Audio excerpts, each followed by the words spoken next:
pakar-pakar nih, ya, pakar-pakar yang luar biasa dari aktivis-aktivis yang terus mengikuti perkembangan. Alhamdulillah kita bisa bertemu dalam suasana ini, ya, suasana untuk terus-menerus mengeksplorasi kebebasan berpendapat. Karena sekarang ini kebebasan berpendapat sedang mulai dipasung-pasung gitu. Indeks demokrasi turun, Bang. Iya, jadi indeks demokrasi turun itu menunjukkan tren otoriter itu meningkat. Ya, meningkat. Nah, jadi kalau sekarang ini ada bicara tentang calon-calon presiden, ya saya pikir itu bagus sekali. Ya, jadi bila perlu seluruh rakyat itu dia terlibat. Betul. Ya, jadi seluruh rakyat itu terlibat tentang siapa calon presiden di masa yang akan datang itu, gitu ya. Jadi tidak hanya siapa tadi, Puan, Andika, tidak, banyak sekali. Jadi makin banyak yang dibicarakan, itu artinya peluang kesempatan demokrasi itu akan melahirkan pemimpin yang kuat. Pemimpin yang kuat, pemimpin yang solid, pemimpin yang betul-betul populis, pemimpin yang betul-betul dia bisa menyatu dengan rakyatnya. Nah, kita memang ada kontradiksi. Ya, ada kontradiksi. Satu sisi kita ini ingin menjadi negara demokrasi, tapi kemudian kita juga kelihatannya mentolerir, membiarkan pembatasan-pembatasan yang tidak perlu. Ya. Kita harus ini negara ini bukan negara kecil, Indonesia negara besar, ya kan. Kemudian negara atas dengan situasi pulau-pulau, dengan ketimpangan penduduk Jawa, luar Jawa, timur dengan barat dan sebagainya. Nah, ini bagaimana bisa melahirkan pemimpin yang betul-betul seluruh masyarakat itu dia punya perhatian, punya keterpanggilan, dan terakhir dia punya pilihan, dan dia punya juga kesempatan untuk menentukan ini dulu pilihan saya gitu. Dan itu harus dibuka seluas-luasnya, walaupun kita tahu seluas apapun demokrasi itu koridor hukum harus tetap menjadi panglima. Ya kan, sebab kalau hukum itu tidak ditegakkan secara kuat, ya maka posisi anarki juga muncul gitu kan. Karena orang kalau sudah mencintai pilihannya, kadang-kadang logika sehatnya jadi berkurang gitu kan, jadi membangun suasana demokrasi ini memang tidak boleh berhenti. Nah, kembali kepada persoalan tadi yang dibahas tentang kemungkinan, saya tadi mengatakan bahwa semakin banyak yang muncul itu makin bagus, ya, supaya orang jangan dikerangkeng, ya, supaya jangan dikerangkeng pikirannya, ya, kemudian semacam didogma, didoktrin ini itu, saya kira itu harus kita harus mulai dewasa saja. Kenapa? Karena pemimpin itu kan partisipasi, kita menyerahkan kepercayaan kita kepada dia. Tapi kita juga harus maklum bahwa sehebat-hebatnya pemimpin tetap punya keterbatasan. Paling tidak dibatasi oleh waktu. Dibatasi oleh waktu. Jadi artinya Indonesia sehebat-hebatnya pemimpin dia cuma 10 tahun. Jadi dia harus berpikir, aku 10 tahun apa yang bisa kubuat?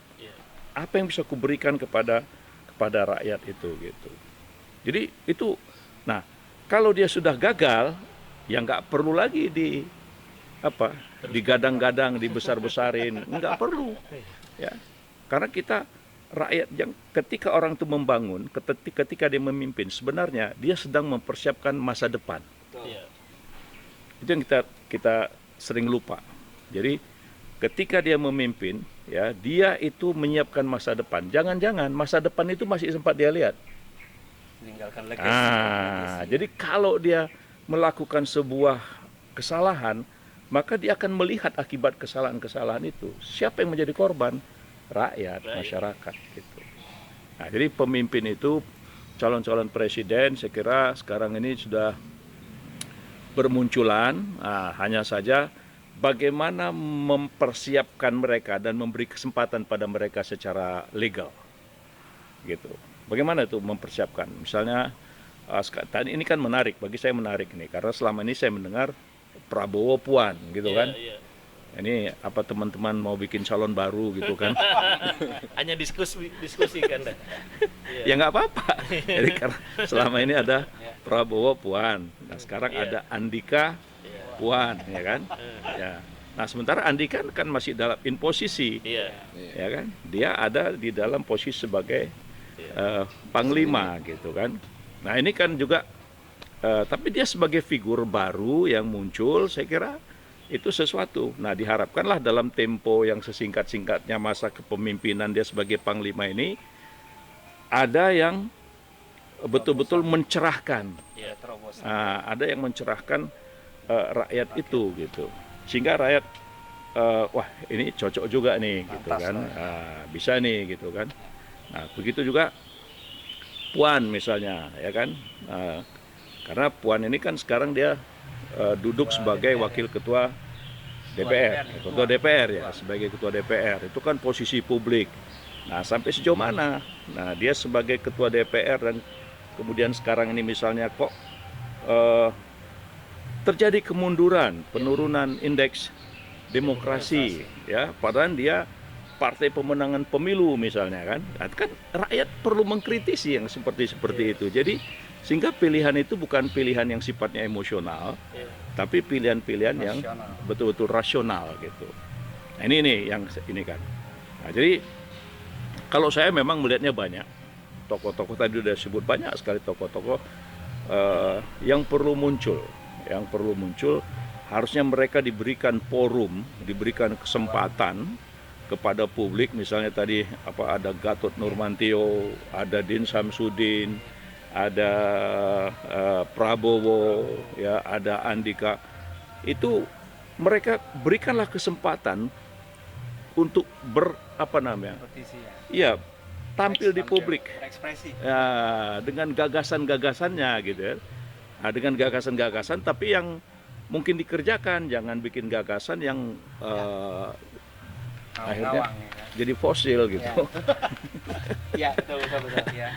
Jadi itu maksud saya. Jadi prinsipnya nama-nama itu yang Ganjar misalnya kan. Nah sekarang Ganjar itu dari PDIP, Puan dari PDIP. Nah, bagaimana supaya dari PDIP ini siapa antara Ganjar dengan Puan?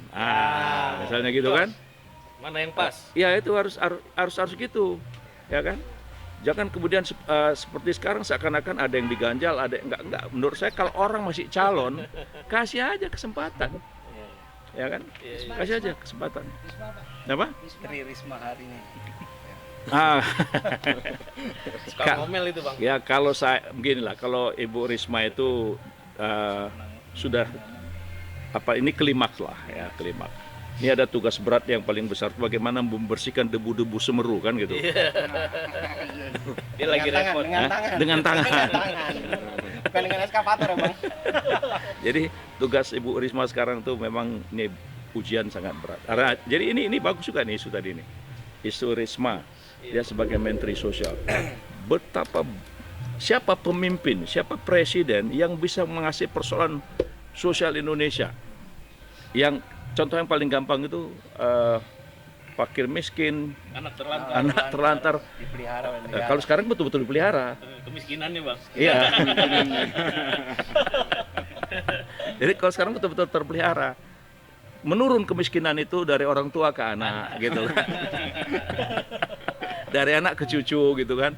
Ya itu sesuatu juga gitu. Jadi saya terhadap yang didiskusikan itu menarik ya. Itu orang-orang yang memang sudah waktunya. Jadi Ganjar dengan Puan itu kan satu partai. Terus Anies Baswedan, ya kan, Anies Baswedan dengan segala prestasi yang dia miliki, ya kan, Gatot Nurmantio dengan segala komitmen dia sebagai seorang mantan Panglima TNI. Nah, Andika Perkasa yang sekarang sedang on, ya kan? Nah, siapa lagi gitu kan yang harus muncul gitu kan dari kaum muda. Jadi kita harus melihat pemimpin itu stok bangsa. Ya. Jangan kita gini, kita harus belajar juga sejarah Romawi, ya kan? Coba kita lihat bagaimana sejarah Romawi itu antara 80 tahun sebelum Masehi, ya kan? Itu kan suasana republik. Tapi kenapa kemudian menjadi imperium? Karena ada pergeseran. Ya, dari republik kemudian bergeser menjadi imperium. Wah, itu kan berarti persoalan kepemimpinan itu, calon-calon pemimpin negara itu kalau dia tidak diatur gitu, tidak diatur dengan baik dan benar dalam satu sistem yang kuat, ya NKRI kita ini pun bisa berubah juga. Ya, bisa berubah juga. Nah, sementara kita sudah mengatakan NKRI itu merupakan satu konsep yang sudah disepakati kan gitu. Nah, tapi peluangnya kasih dong pada semua orang-orang yang memang dianggap punya potensi untuk memimpin bangsa. Nah, jadi sebenarnya gini, di dalam undang-undang kita juga ada tuh pasal ya, bahwa presiden itu adalah diusung oleh partai politik, ya kan, diusung oleh partai politik kan gitu. Nah, tapi atau kemudian kan, iya, politik. atau gabungan partai politik. Nah, sebenarnya itu udah cantik. Nah, tapi kemudian begitu dibuat aturan-aturan tambahan, undang-undang yang menghambatnya, itu dia menjadi jadi mempersempit dan mengurangi proses seleksi calon-calon presiden. Nah, kita kembali deh. Silakan nanti didiskusikan di debat. Pada waktu pertama kali kita mulai memilih presiden itu secara langsung, waktu itu paling tidak ada 5 kandidat. 2004 ya. Ya, coba ada 5 kandidat presiden dan wakil presiden. Silakan mereka beredar ke seluruh Indonesia, ya kan? Dan ternyata akhirnya kan ya suka nggak suka, terpilih SBY. Dan waktu itu SBY rasional, ya kan? Tampilan oke, ya kan? Nah, jadi artinya rakyat itu tidak salah memilih. Nah, jadi ini pun satu contoh dalam sejarah di negara kita. Jadi suka tidak suka gitu ya, suka tidak suka. Pada waktu pemilihan presiden zaman Mbak Mega pertama kali itu, ya ada 5 kandidat presiden dan wakil presiden, dan itu akhirnya rakyat memilih 2 kali lagi kan. Wah, itu menurut saya memang kosnya mahal, ya, tapi demi kepentingan Indonesia rakyat itu puas lah. Iya. Itu tanggapan saya lah dari obrolan yang menurut saya di sore ini cukup bagus gitu. Tapi sepertinya kalau kayak Pak Prabowo ya, kalau maju kali ini bisa blunder juga buat dia sendiri ya, kalau sampai nggak jadi gitu, iya kan? Syukur-syukur kalau jadi, kalau nggak jadi. Begini, kita jangan langsung begini maksudnya, nggak usah langsung di-cut. Nggak usah. Yang penting berikan kesempatan dia maju, berikan kesempatan banyak calon presiden gitu kan, sehingga rakyat itu memilih gitu kan. Nah, karena ada kan orang ada calon tetap dan tetap calon kan gitu. Biasa itu Bang Alwi. Ya, kalau menurut saya sih begini ya, Bang ya. Jadi tadi Bang Kaban udah nguraikan secara sistem ya. Ada sistem yang memang perlu dikaji lagi gitu. Terus yang kedua, ada permasalahan historical sosial. Kita harus tahu nih sebenarnya kalau kita tentukan orang per orang jadi tidak enak nanti diskusinya nih. Mendingan kita tentukan misalkan karakter yang tepat itu seperti apa sih? Kriteria, karakter dan pemimpin yang cocok nih pasca pandemik lah ya. Kalau saya sih ngomong langsung aja, pasca pandemik. Karena kita banyak belajar dari pandemik ini, masyarakat itu bisa berubah dalam waktu sepersekian detik, Bang. Dia besok A, bisa B, bisa C. Seperti masyarakat tidak percaya terhadap varian virus baru. Betul kan? Itu harus dicocokin tuh korelasinya tuh. Sekarang orang tidak percaya dengan semua kinerja pejabat. Banyak begitu ya, mayoritas ya, masyarakat bawah. Jadi kita harus tahu siapa yang bisa menjawab persoalan ini. Seperti juga fasihnya dia harus menjawab siapa yang bisa menjamin corona bisa diatasin dengan cepat. Itu kata kunci. Jadi kalau saya melihatnya begini, kalau kita harus mau ngangkat tema-tema orang per orang menjadi tidak bijak tadi, kata Pak Bang Kaban bilang kan, jangan sampai hanya orang-orang ini di tema ini ya. Kita harus buat kriterianya saja. Yang pas itu maunya seperti apa. Saya rasa kita berenam ini bisa mewakili nih hati masyarakat yang di tetangga kita, yang di jalan-jalan, yang pada di pasar-pasar gitu ya. Saya rasa kalau kita ngomong hari ini, karena kita nggak menjabat dalam struktur ya, saya juga tidak punya kepentingan dengan apapun. Saya rasa saya berusaha jujur, ingin saya seperti apa. Itu jauh lebih pure, Pak. Itu jauh lebih mewakili. Karena tadi ngomong demokrasi sendiri, kita teriak semua ditawarin demokrasi kan. Semua ditawarin, hari ini semua teriak demokrasi. Betul nggak? Tapi kenyataannya tadi kan banyak survei juga menunjukkan indeks demokrasi kita menurun. Dan menurunnya itu bukannya sedikit loh. Nah sekarang mau ngomong apa? Mau kita angkat tema demokrasi, sementara masyarakat sendiri menilai, ngomong aja ngeri. Ngomong aja takut. Saya berapa kali gitu ya punya medsos kena restriction. Padahal pembahasan saya pembahasan yang simpel-simpel aja gitu. Sebegitu apa ya maksud saya? Bukan, sebegitu khawatirnya saya begitu kan. Dan ini tidak saya alami di rejim-rejim sebelumnya. Walaupun tidak semencekam Orde Baru, tapi tekanannya ada. Ya makanya saya beginilah. Kalau saya melihatnya mah rezim ini mah rezim maksudnya rezim yang mau kita ngomong ini, kalau kita ngomong demokrasi, kembali lagi lah gitu loh. Artinya nggak usah kita giring-giring mau demokrasi kayak begini, demokrasi atau demokrasi dari mulut siapa. Tidak Pak. Demokrasi ya menurut saya hari ini masyarakat bisa ngomong dengan bebas dan dengan pilihan tentunya bebas yang Pancasila ya. Kan sekarang begini Bang Kaban. Kan begini, saya mau tanya nih, saya mau tanya Bang Kaban justru. Waktu Abang menjabat nih, ya kan? Apa sih perbedaan paling signifikan?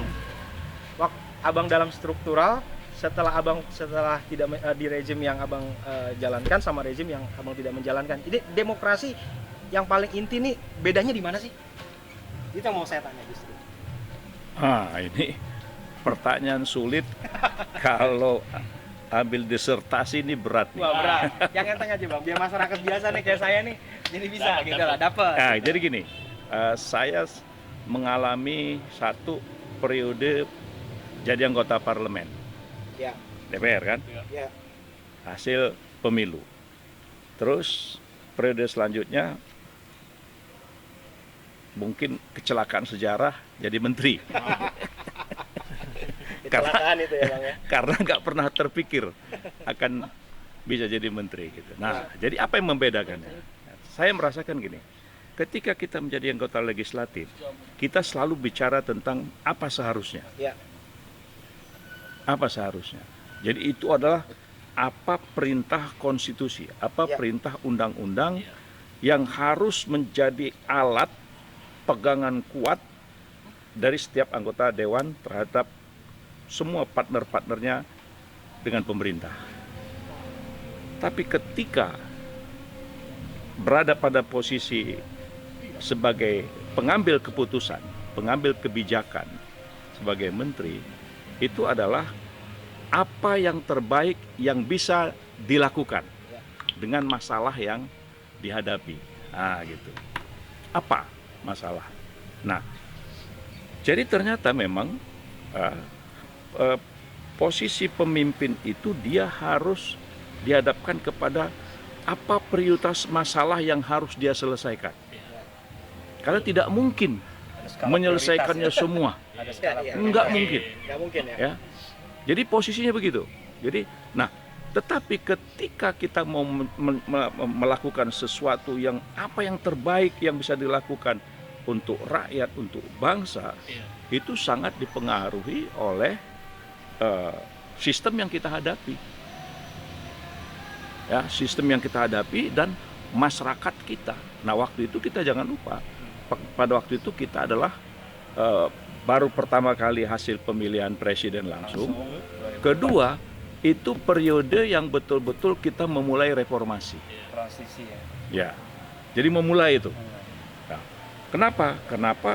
Karena begitu reformasi terjadi, itu yang namanya tumpang tindih otoritas, ya, kemudian sikap bahwa dengan otonomi itu timbul istilah raja-raja kecil.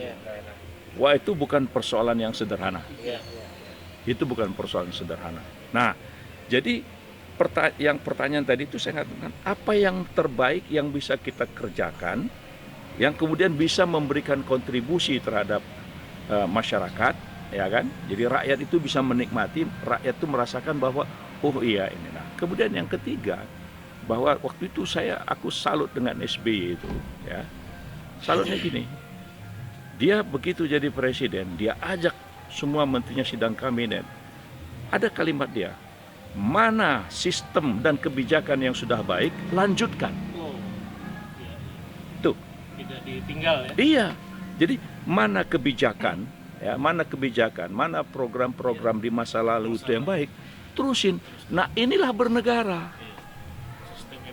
Ya, bernegara. Jadi bukan berarti semua yang dikerjakan pemerintah yang lalu itu diabaikan.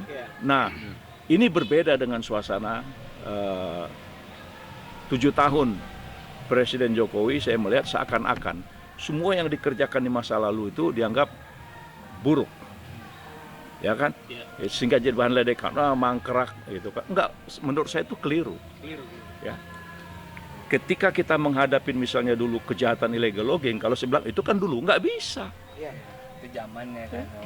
Kan waktu itu media massa bertahun-tahun selalu menyoroti tentang masalah illegal logging kan gitu, masalah kebakaran hutan misalnya kan. Nah, saya waktu itu memang prioritasnya illegal logging, bukan kebakaran hutan. Nah, jadi prioritasnya itu memang illegal logging. Nah, menghadapi itu saja, bayangkan mulai dari Panglima, TNI, Polri, Pangdam, Kapolda, semua harus terlibat. Itu hanya bisa kalau ada perintah presiden. Jadi komandonya mesti satu. Nah, bagaimana kita juga meyakinkan internasional? Ya, itu contoh menjawab. Jadi betapa kompleks. Nah, jadi saya mengatakan bahwa maka mesti ada prioritas dan kemudian apa yang bisa saya kerjakan yang terbaik. Gitu. Jadi beda kan dengan anggota dewan beda. Beda tuh anggota dewan itu pemerintah harus begini. Ah, ini bahasa perintah undang-undang. Ah, kalau enggak, jadi di situ yang membedakan. Jadi hidup di dua alam. alam parlemen dan alam eksekutif gitu kan. Nah, jadi ini yang saya pikir sekarang itu hilang kelihatannya. Jadi masing-masing ingin menunjukkan aku, ya kan? Tapi ujungnya ya itu